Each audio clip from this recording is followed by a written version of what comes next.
Kita intro dulu. La la la la la la la la. Saya rasa enough pasal menteri-menteri dan kabinet-kabinet yang ditukar ni. Sebab kalau cerita pasal diorang ni, pokok belakang ni boleh layu masalahnya kan.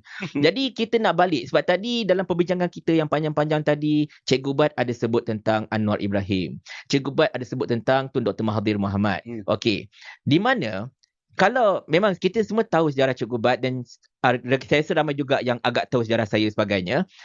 Macam Cikgu Bat sendiri sebagai contohnya, satu ketika dahulu merupakan antara yang lantang mengkritik Tun Dr. Mahathir dalam UMNO lah pada ketika itu, obviously terutamanya pada era reformasi.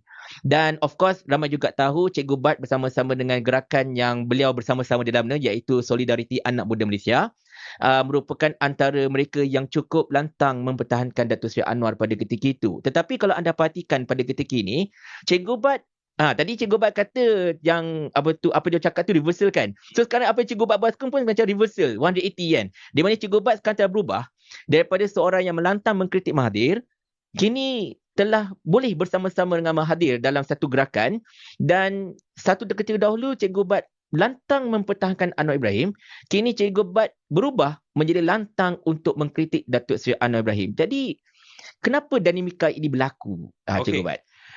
Kemunculan saya dalam gerakan proklamasi Melayu yang diterajui oleh Tun Dr. Mahathir ni, kita kena jawab dua perkara. Perkara pertama ialah proklamasi itu sendiri. Ada 12 perkara yang meletakkan berkenaan dengan hakikat sebenar apa yang berlaku terhadap orang Melayu. Keadaan sekarang. Dan mengajak Melayu ini menyatukan kekuatan atas latar belakang apa sekalipun, kerana kesedaran kita jelas bahawa dulu ketika saya bersama dengan DAP bergerak sekali dan sebagainya, saya antara hujah yang saya selalu gunakan, jangan takut tuan-tuan, siapa juga perintah negara, negara kita ada perlembagaan. Perlembagaan akan melindungi kaum Melayu, Bumi Putera, Islam, raja-raja, bahasa, bla bla bla dan sebagainya. So we thought lah. Tetapi sebenarnya hari ini kesedarannya berbeza. Perlembagaan yang sama tetap ada. 11/4 menyatakan apa? Betul, 11 artikel 11 Malaysia bebas agama, boleh amal semua agama, tetapi Islam agama kebangsaan kita, agama persekutuan. Tetapi 11/4 menyebut dengan jelas, walaupun semua boleh, kamu nak agama Kristian nak semayang pagi petang siang malam, kamu Buddha ataupun apa juga agama yang dibenarkan, kamu boleh beribadat dan kepentingan kamu dilindungi oleh kerajaan.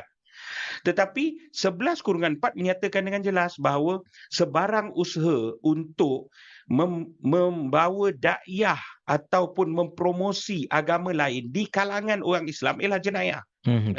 Perlembagaan yang sama tetap ada, tetapi Menteri Belia dan Sukan anjurkan program Jom ke Gereja dengan berdasarkan budak-budak Melayu Islam. Betul. Dan sampai hari ini laporan polis saya tidak disiasat dan benda itu berlaku. Kedua ialah kita cakap soal kepentingan tanah, menjamin hak Bumi Putera dan sebagainya. Perlembagaan yang sama tetap ada, tetapi tanah di Seputih, tanah kampung Cina, bawa ke mahkamah, kerajaan pula tarik. Dia pejabat negara cakap, tak payahlah rayu lagi. Dan mereka dapat tanah itu daripada leasehold kepada freehold. Jadi ini akan jadikan presiden case, jadi kes rujukan kepada seluruh negara. Kampung baru Cina dapat freehold. Betul. Kan?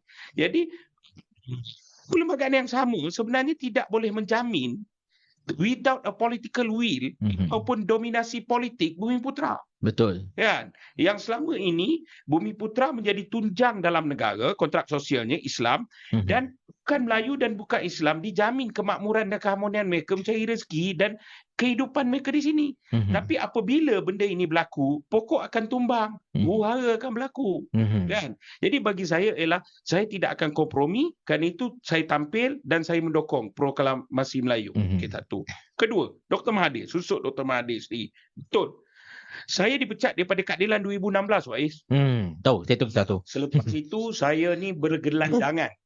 Sebab bagi saya orang kata rehatlah politik, Cikgu Bat apa semua. Okey, saya bagi tahu hari ni kepada mereka di luar sana. Apa istilah ahli politik bagi saya? Ahli politik ini adalah orang yang ada betul-betul fokus dia. Apa yang dia nak atau apa yang dia nak bawa di tengah masyarakat. Ahli politik ni umpama kapal. Umpama bahtera. Bahtera ni dibuat elok, Faiz. Dan bahtera ni dibuat untuk apa? Belayar. Yes. Bukan duduk di dermaga. Betul. Jadi kalau nak kubur pun, biar kubur ketika Di tengah lautan. Di tengah lautan. Bukan duduk di dermaga, geput jadi kayu api. Betul. Jadi bagi saya ialah, saya akan terus belayar. Macam mana tinggi samudera tu pun okey. Tapi dalam bab Dr. Mahathir, saya hanya masuk bersatu. Daripada 2018 saya dipanggil, saya bekerja Perhimpunan Melayu, ICERT dan sebagainya. Saya mendokong dengan cara saya menggerak dan sebagainya. Tetapi saya juga antara orang yang disaman oleh Tony Puak.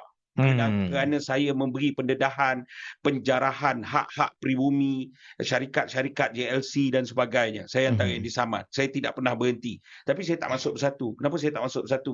Bersatu ada Dr. Mahathir. Saya tak masuk. Tapi Dr. Mahathir keluar, saya masuk. Pada ketika itu. Tapi hari ini kenapa? Hari ini berbeza. Kenapa? Sebab persoalan dia, pertempuran 1998 itu telah terbukti hari ini bahawa Mahathir yang benar, Anwar yang salah. Kenapa saya sebut? Tanpa itu ada, satu kenyataan berani. Tanpa ada apa semua, saya terus sebut. Tak ada gagap. Saya sebut kan. Persoalan dia lah, Anwar tuduh Mahathir apa dia? Anwar tuduh Mahathir, Mahathir tuduh Anwar pertama tak menjaga kepentingan Melayu, termasuk sanggup menjadi ejen asing. Dia tak boleh lindungi Melayu. Hari ini terbukti. Anwar disenaraikan oleh Tun Dr. Mahathir 3 bilion merompak duit dengan pelbagai cara, termasuk senaraikan syarikat Zahid Hamidi pun pada ketika itu, kan. Dan apa namanya ni, Gubernur Bank Negara, Gubernur Bank Negara siap tulis akuan bersumpah dan Anwar tak pernah saman benda itu. Ketiga, Anwar dituduh salah guna kuasa, sanggup guna kuasa untuk apa saja, suka atau tidak. Anwar telah masuk penjara kerana salah guna kuasa. Betul. Lambat atau cepat, Anwar juga telah dibuktikan seks songsangnya. Kamu nak cakap apa pun cakaplah, tapi mahkamah telah membuktikan. Kalau hakim itu seleweng apa sebenarnya, bagi saya mudah kamu dakwa hakim itu. Kan? Dan sekadar nak main tutup-tutup sapu bawah kapet, Anwar telah dibuktikan pun memang dia meliwat staf dia. Dan saya juga sepanjang dengan Anwar Ibrahim beberapa kali bertemu dan terlibat melindungi dan membohongi rakyat kerana perangai seks songsang dia. Saya tanpa bersindung. Jadi bagi saya, Mahathir dah buktikan. Bagaimana dengan Anwar? Anwar mengulanglah Mahathir nak jadikan anak dia je Perdana Menteri, nak kayakan anak dia. Bagi bilion-bilion semua tu. Bagi bilion-bilion, ada data, ada bukti berkotak-kotak, 6 kotak, 6 lori, 6 kontena kan. Tapi akhirnya Mahathir dia